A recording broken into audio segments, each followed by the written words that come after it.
흩어짐 속에 퍼지는 복음이라는 제목으로 말씀드리겠습니다.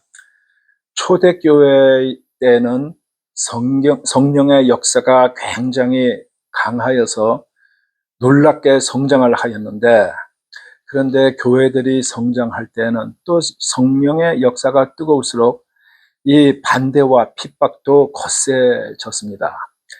스데반이 순교한 그 이후로 큰 박해가 있었지만, 그러나 하나님의 복음 사역은 멈추지 않았고, 사람들은 흩어졌지만 복음은 더 넓게 퍼졌습니다. 교회가 무너진 것처럼 보였지만 하나님은 그 사건을 통해서 새로운 역사를 이루셨고, 오늘날에도 우리는 이런 비슷한 일들이 종종 일어나고 있는데, 세 가지 은혜를 함께 나누고자 합니다. 그 세 가지 무엇을 말씀드릴 거냐 하면은, 하나님은 고난 가운데서도 일을 이루신다. 기억하시기 바랍니다. 고난 가운데서도 하나님께서는 역사하신다. 그 다음에 복음은 경계를 넘어간다. 이 미국에서 복음이 또 아시아로 이렇게 갔던 것처럼 남한에서 복음이 언젠가는 또 북한으로도 넘어가길 바랍니다. 그리고 진짜 믿음은 예수님이 중심이 되어야 한다. 우리가 전도도 하고 많은 교단들이 많은 것을 외치기도 하지만 진짜 복음은 예수님이 중심에 있는 거예요. 교회도 아니고 신교하는 것도 아니고 예수님. 우리가 뭐 도덕적으로 잘 사는 것도 중요하지만 근본적으로는 예수님께서 원하시는, 예수님을 닮아가는 그런 삶을 살아야겠습니다. 그러면 첫째, 하나님은 고난 가운데서도 일을 이루신다. 이제 그 말씀을 설명을 드리면은, 성경에 사도행전 8장 처음에 어떻게 시작이 되냐면, 그날에 예루살렘에 있는 교회에 큰 박해가 있어, 이렇게 시작이 됩니다. 그날이 무슨 날입니까? 스데반이 순교한 날입니다. 그 어떻게 해서 스데반이 죽게 되었어요? 이제 초대교회가 막 성장을 하니까 많은 사람들이 거기에 대해서 변론을 하는데, 이 스데반이 성령과 지혜가 충만해가지고 거기에 너무나 답변을 잘하니까, 사람들이 말은 잘할 수가 있어도 거기에서 정말 진리, 또 모든 사람이 이길 수 있는 그런 말은, 성령을 이길 수 있는 사람은 없습니다. 많은 연예인들이 그 목사를 쉽게 생각하는 경향이 있는 것 같아요. 왜 그러냐면은 자기네들 사회도 많이 보고, 또 목사하면 자기네들이 더 잘할 것 같아요. 말을 잘하니까. 그렇지만 정말 설교를 하고 목회를 할 때 성령 없이 하는 것은, 재미있는 얘기하고 연사는 들 수 있지만 복음을 전하는, 타칭하는 그런 말씀 전할 수 없다는 것을 그분들이 잘 모르는 것 같아요. 그분들 중에서도, 그런 출신 중에서도 가끔 이렇게 정말로 복음을 전하는 사람도 있지만, 많은 사람들이 또 이게 잘 되는 게 아니라고나 하고 접는 사람도 있는 것 같습니다. 그 큰 박해가 일어났을 때 어떻게 되었냐 하면은, 사도 외에는 다 유대와 사마리아 모든 땅으로 흩어지니라. 거기서 어떻게 했어요? 이제 박해가 심하니까 사도들은 목숨을 걸고 남아 있었겠지만, 다른 사람들한테 너희만이라도 우선 피신해라. 좀 있다가 다시 이렇게 가라앉으면 그때 보자, 이러지 않았겠어요? 전쟁이 나면은 아버지들이 뭘 생각했습니까? 처자들한테 너희는 빨리 저 후방으로 가라. 나는 저 나라를 위해서 싸우겠다. 이런 마음, 비슷한 마음이었을 것 같아요. 그래서 많은 사람이 흩어졌는데, 예수님께서 승천하시기 전에 마지막으로 하신 말씀 나와 있는데, 사도행전 같으면 1장 8절에 있습니다. 거기서 뭐라고 그러셨습니까? 예루살렘과 온 유대와 사마리아와 땅 끝까지 복음을 전파하라. 그렇게 했는데 핍박이 일어나니까 사람들이 다 흩어졌어요.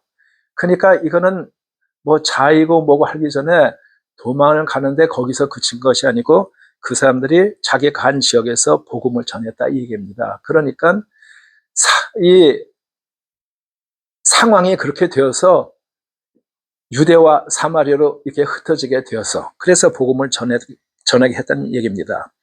이때 사울이라는 청년이 스데반이 죽을 때 그 사람들의 옷을 맡고 있었어요. 그러니까 상당히 주요 인물이었던 것 같아요. 이 사울의 입장에서는 스데반이 죽는 걸 마땅하게 그렇게 생각을 했어요. 어디 하나님에게 감히 이렇게 자기가 생각하기에 망령되이 이렇게 말을 하고 하느냐, 저런 사람은 없어져야 된다라고 이렇게 생각을 했을 것 같아요. 그런데 이제 사울이 아주 열심히 붙어가지고 교회를 갖다가 좀 잔멸하려고 이제 하면서 자기가 적극적으로 사람 이제 잡으러 다닌 거예요. 각 집에 들어가. 그러니까 뭐 밖에도 아니고 자기가 사람을 찾으러 여기 뭐 예수 따르는 사람이 있어? 그 집에 쳐들어가 가지고 거기에서 남녀를 끌어다가 그러니까 남자뿐 아니라 여자 인정사정 없이 끌어다가 옥에 넘기니라. 뭐 이때는 아직은 로마에서 사람 잡아다가 뭐 호랑이 사자 밥 불대 묶어가지고 불을 떼는 그런 때는 아니었던 것 같아요. 그거보다 전이겠죠. 그랬는데 하여튼 옥에 넘긴다는 것이 이제 유태인들의 사회에서 그 유태인 내에서 오게니까 로마 시대 때 더 큰 박해가 나기보다는 좀 덜했을 때 같아요. 그래서 성도들은 무서워가지고 각 지역으로 흩어졌는데 그 흩어진 사람들이 두루 다니면서 복음의 말씀을 전하게 됐어요. 그러니까 여기 잡으러 다니던 이런 사람들이 보기에는 저 사람들은 도망간다고 생각했는데 하나님께서는 그들을 복음의 전달자로 그렇게 사용을 하셨고 우리들이 종종 어려움을 당할 때 우리들은 실패구나 이렇게 생각할 때가 있지만 뭐 예를 들어서 예상하지 못한 그런 문제가 생겼든지 아니면 관계에서 뭐 아픔, 뭐 슬픔, 또 가까운 식구가 누가 또 죽었다 이런 일 그리고 경제적인 어려움 나는 도저히 가망이 없다 아니면 건강의 문제를 만나가지고 왜 다른 사람은 멀쩡한데 난 이렇게 중병이 걸렸냐 이럴 때에도 그 왜 이런 일이 생겼을까 하면서 자포자기 하시지 마시고 하나님은 우리의 눈물 속에도 일하고 계신다. 그것을 꼭 기억하시기 바랍니다. 우리가 편안할 때 그럴 때는 가지 않던 것을 고난 때문에 할 수 없이 우리가 움직이게 되는 경우도 많이 있습니다. 뭐 예를 들면은 북한에서 그 6.25 전쟁이 나가지고 힘들 때 남한으로 이렇게 월남해가지고 자유를 얻게 된 그런 것도 기억을 할 수가 있겠고 또 우리가 이렇게 원치 않게 어떤 지역으로 아니면 어떤 단계로 어떠면은 참 이렇게 높은 자리에서 낮은 자리로 갔다가 하더라도 거기에서 하나님께서는 우리에게 새로운 사명을 주실 수도 있습니다. 그리고 우리 인생의 흩어짐 속에서도 하나님의 뜻이 또 우리의 생각과는 달리 있을 수가 있습니다. 그래서 우리는 어떤 상황에서도 꼭 좋은 상황이 아니라 나쁜 상황에서도 하나님의 뜻이 무엇인가 그런 것을 살펴볼 필요가 있다고 생각이 듭니다. 두 번째, 복음은 경계를 넘어간다에 대해서 말씀드리겠습니다. 유대인과 사마리아는 오랫동안 서로 미워하던 그런 관계였습니다. 저는 한국에 있을 때 뭐 욕 같은 걸 별로 많이 듣지 못한 것 같아요. 근데 미국에 왔을 때 오히려 어떤 분이 환양년이란 말을 써가지고 나는 저거 처음 들어봤는데 저게 무슨 말인가 해가지고 나중에 알아보니까 환, 향, 년이라는 얘기예요. 한자 그러니까 환이 돌아왔다는 거 아니에요. 고향으로 돌아왔다는. 그래서 누가 고향으로 돌아왔다는 거냐 하면 청나라가 우리나라 쳐들어왔을 때 그때 여자들을 많이 잡아갔어요. 여자들 그 잡혀간 사람 중에서 일부가 간신히 고향을 찾아가지고 어렵게 왔더니 이 고향에서는 야, 너 참 고생 많이 했다, 수고했다, 이렇게 해서 환영한 게 아니라 저런 몹쓸, 어? 저런 게 왜 여기를 오고 그랬냐 해가지고 아주 박해를 했습니다. 한국의 전통적으로 보면은, 이 병자들, 이런 사람들 갖다가 무시하고 경멸하는 그런 문화가 좀 있었댔어요. 그런데 기독교의 복음이 전파가 되면서 인권 사상이 들어가면서 지금은 가는 데마다 다 이렇게 장애인을 위한 그런 장치, 또 그런 프로그램도 많이 있는 줄 압니다. 그렇지만 저희도 어렸을 때 기억을 하면 그때 거지들도 많았고 미친 사람들이, 특히 여자들이 많았어요. 그러면 애들이 그 뒤따라가면서 막 돌을 던져서 미친년이라고 돌을 던지고, 그리고 한국에서 상당히 좋지 못한 욕 중에 뭐 예를 들어서 지랄을 한다, 이 얘기가 이 정신 이상자가 경련을 일으키는 거, 그걸 보고 하는 얘기라고 저는 생각이 들어요. 그래서 이렇게 동물들처럼, 동물은 그 어미가 새끼를 낳은 중에서도 잘못된 게 있으면 그걸 쫓아냅니다. 그 자기, 너는 새끼가 아니다, 나는 엄마로서 기워했다 해가지고 쫓아내는데, 그런 동물적인 면이 많이 있었고, 우리나라뿐만 아니라 옛날에는 세계 각지에서 그런 데가 많이 있는 줄 알아요. 그런데 이 복음이 전파되면서 인권 사상이 되면서 장애인들, 또 이렇게 불구자들, 어려운 사람들을 갖다가 동정을 하고 이해를 하고 도와주고, 앞에서 말을 함부로 하지 않고, 또 그 사람들 자존심을 생각해가지고 또 이렇게 내려다보는 그런 자세가 아니고 참 존중을 해주고 많이 바뀌었다고 생각이 듭니다. 그런데 이 유대인과 사마리아가 서로 미워하게 된 이유는, 이 유대와 사마리아가 갈려가지고, 그 중에서 사마리아는 참 하나님을 많이 떠나고 좋은 왕이 있은 뭐 기억이 안 납니다. 유대는 좋은 왕과 나쁜 왕이 그래도 번갈아서 나왔는데, 사마리아는 완전히 잘못됐다가 아수르한테 망했을 때, 그 아수르 왕이 사마리아 사람을 갖다가 다른 데다 흩어놓고 다른 지역 사람을 갖다가 사마리아에다 갖다 놓고 해가지고 이게 전부 다 믹스가 된 거예요. 그러니까 나쁘게 말해서 잡종인 거예요. 잡종, 순종이 아니고. 그러니까 유태인들이 너희들은 개 같은 인간이다 이래가지고 상종을 안 했는데, 그게 참 한국에서 그 청나라에 잡혀간 사람 갖다가 환향년이라고 하는 사람들 다시 생각을 해보면 그 사람들 잘못이지 않잖아요. 남자들이 못나서 힘이 없어가지고 싸움에 져가지고 여자들이 끌려갔는데, 뭐 남자들이 힘이 없고 못났든지 아니면 임금의 정책을 잘못해가지고 정세를 읽지 못하고 저 강한 나라에게 덤볐다가 그렇게 됐다고 해석을 해야 될지 모르겠지만, 아무튼 정치가나 남자의 잘못으로 여자가 끌려갔는데, 그러면 올 때 야 미안하다, 우리가 못나서 네가 고생했구나 해서 받아줘야 되는데, 그게 아니고 그런, 그것이 욕이 되어가지고 지금은 또 나쁜 욕할 때 그런 욕들이 튀어나오고 이제 그러잖아요. 근데 이 유대인들도 사마리아 사람들이 자기가 원해서 그런 것도 아니고 그 아수르 왕이 다 흩어나가지고 잡종이 됐는데, 그래도 그걸 갖다가 좀 동정을 생각하자고, 너희는 잡종, 우리는 순종. 그러니까 너희 같은 것들은 상대 안 한다 그래가지고, 예수님은 그 당시에도 유대 사람들이 갈릴리로 갈 때는 사마리아를 통해서 가지 않고 더러운 사마리아로는 안 가고 요단강을 건너서 동편으로 해가지고 대가벌리 쪽으로 해가지고 갈릴리로 가고, 갈릴리에서 올 때도 사마리아 땅을 안 거치고 그 동편, 요단강 동편으로 해서 유대 땅으로 오고 그랬었는데, 그런데 하나님께서는 그 사마리아 땅에도 복음을 넣게 전하게 됐어요. 이제 빌립 집사가 가서 전하게 됐는데, 그러니까 그 경계를 넘어서 복음이 전하게 됐다, 그런 얘기입니다. 사도행전 8장 5절에서 8절까지 제가 읽어드리겠습니다.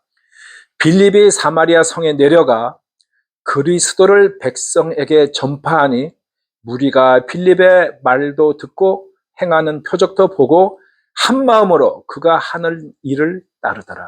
참 아이러니컬하게 하나님을 잘 믿는다고 하고 자기가 순종이라고 생각하는 유대인들은 그렇게 고대하던 메시아를 알아보지 못하고 십자가에 못 박아 죽었을 뿐 아니라, 그 후에 사도들이, 예수님의 제자들이 복음을 전하는데도 그것을 안 받아들이고 거부를 했는데, 그 사람들이 멸시하던 사마리아 사람들은 빌립, 이 사람은 예수님의 제자 빌립이 아니고 빌립 집사를 얘기하는 겁니다. 스데반과 같이 임명된 그 7명 중에 한 명인 빌립.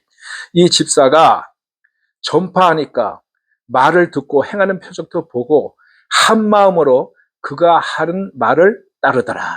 참 아닐 거라고 생각한 사람은 복음을 쉽게 받아들이고, 그리고 잘 받아들일 거라고 생각한 사람은 거부하고, 참 아이러니컬합니다. 많은 사람에게 붙었던 더러운 귀신들이 크게 소리를 지르며 나가고, 또 많은 중풍병자와 못 걷는 사람이 나으니 그 성에 큰 기쁨이 있더라. 그런 말씀이 사도행전 8장 5절에서 8절까지 있습니다. 여기에서 우리가 볼 때 복음이란 것은 단순한 종교 정보가 아니다. 그러니까 단순한 지식 전달이 아니다. 이런 말씀입니다. 복음은 사람을 살리고 묶인 삶을 회복시키고 공동체의 기쁨을 가져오는 하나님의 능력입니다. 성령의 역사입니다. 오늘날에도 하나님은 우리가 편견의 벽을 넘기를 원하십니다.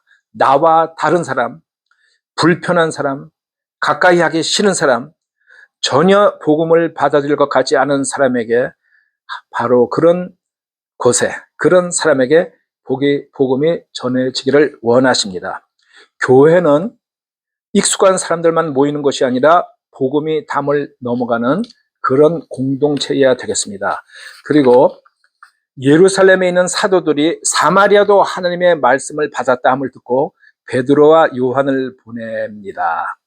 그래서 베드로와 요한이 내려가서 그들을 위하여서 성령 받기를 기도하니, 그 왜 그랬냐면 아직도 한 사람에게도 성령 내리신 일이 없고 오직 주 예수의 이름으로 세례만 받을 뿐이더라. 그러니까 빌립이 가서 전도할 때 많은 사람이 믿고 세례는 받았는데 그 성령의 임하심은 아직 받지 못했기에, 이에 두 사도가 그들에게 안수함에 성령을 받는지라. 그래서 예루살렘과 온 유다와 사마리아, 지금 사마리아까지 이렇게 복음이 전파됐습니다. 거기에서 또 하나 기억할 것은 성령께서 빌립에게 가사 가는 광야길로 가라 해서 빌립이 그 말씀을 순종해서 갔어요. 갔더니 에디오피아 여왕 간다게의 국고를 맡은 네시가 예배하러 예루살렘에 왔다가 가는데 수리를 타고 선지자의 글을 읽더라, 이렇게 나와 있어요.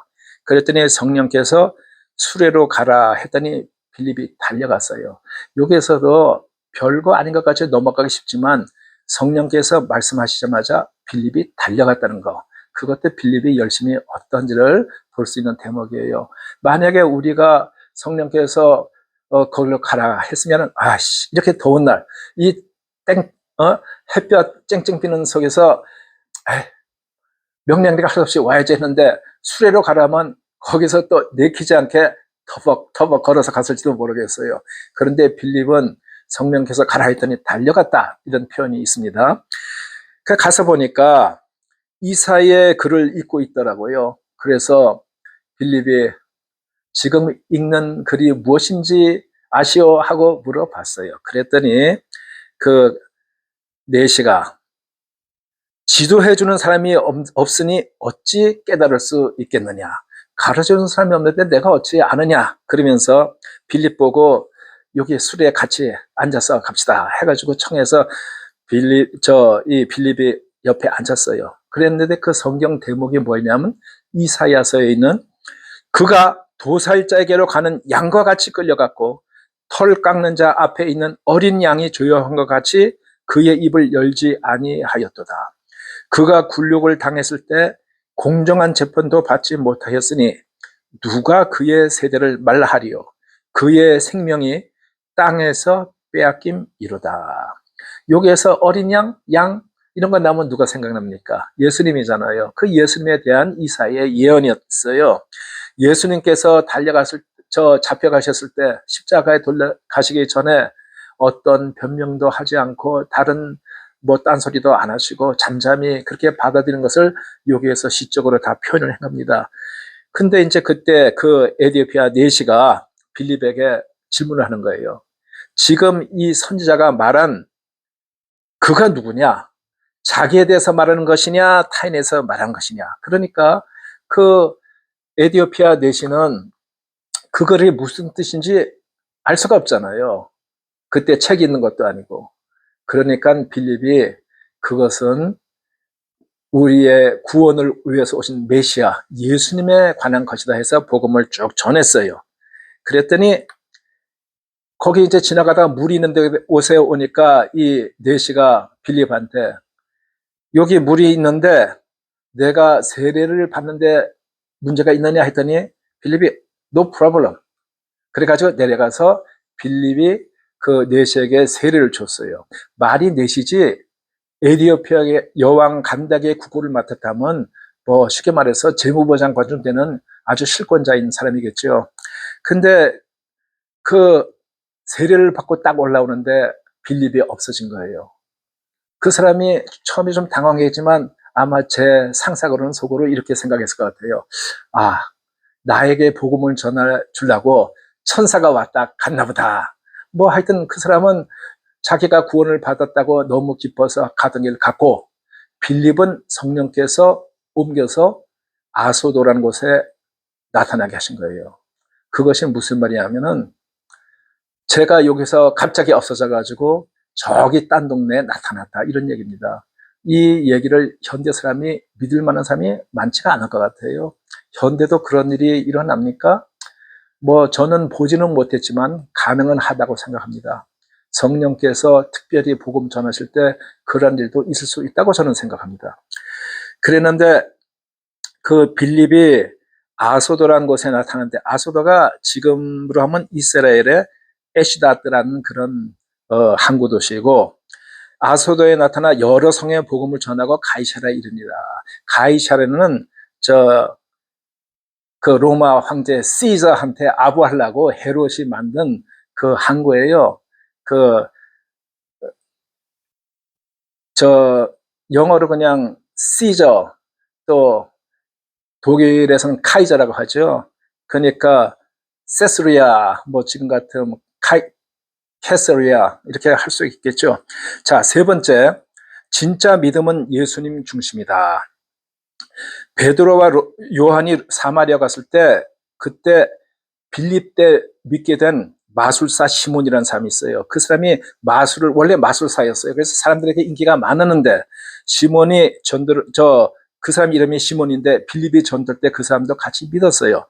그랬는데 이 베드로와 요한이 와가지고 성령이 임하는 것을 보니까 이거는 대단한 거거든요.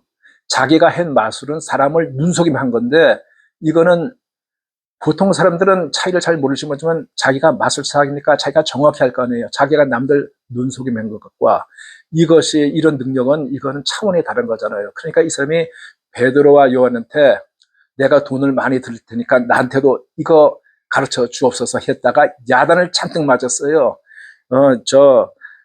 성령의 역사를 돈이라고 살려고 하느냐? 네 마음이 하느님 앞에서 바르지 못하다. 그러면서 야단을 맞고 그냥 시몬이 거기서 아이고 잘못했습니다. 이제 그랬던 것이 있어요. 근데 여기에서 보면은 시몬의 태도에 무슨 문제가 있었느냐? 하나님보다는 자기의 능력과 자기 영광에 앞섰다는 그런 것을 지적할 수 있습니다. 우리가 교회에 오래 다닌 거, 직분이 있는 거, 신앙 지식이 많은 거 이런 것들은 믿음의 본질이 아닙니다. 하나님께서 우리를 보시는 것은 중심입니다. 우리의 신앙은 무엇을 위한 신앙입니까? 문제 해결만 원하는 신앙입니까? 학교 들어가면 끝납니까? 취직하면 끝납니까? 사업 성공하면 끝납니까? 아니죠. 사람들에게 인정받기 위한 신앙입니까? 아니면 정말 예수님을 사랑하는 믿음입니까? 참된 믿음은 내 욕심이 아니라 예수님의 중심이 되는 삶을 얘기하는 겁니다. 결론을 말씀드리겠습니다. 박해가 와도 복음은 멈추지 않습니다. 사람은 흩어져도 하나님의 계획은 계속됩니다. 복음은 경계를 넘어 역사합니다. 하나님은 우리의 중심을 보십니다. 어쩌면 지금 우리의 삶에도 예상치 못한 흔들림이 있을 수가 있습니다. 그러나 하나님은 그 상황 속에서 일하고 계시고 오늘도 하나님은 우리를 통해 복음이 흘러가기를 원하십니다. 흩어짐 속에서도 복음을 붙드는 성도, 경계를 넘어 사랑을 전하는 성도, 예수님 중심의 믿음을 지키는 성도가 되시기 바랍니다. 감사합니다.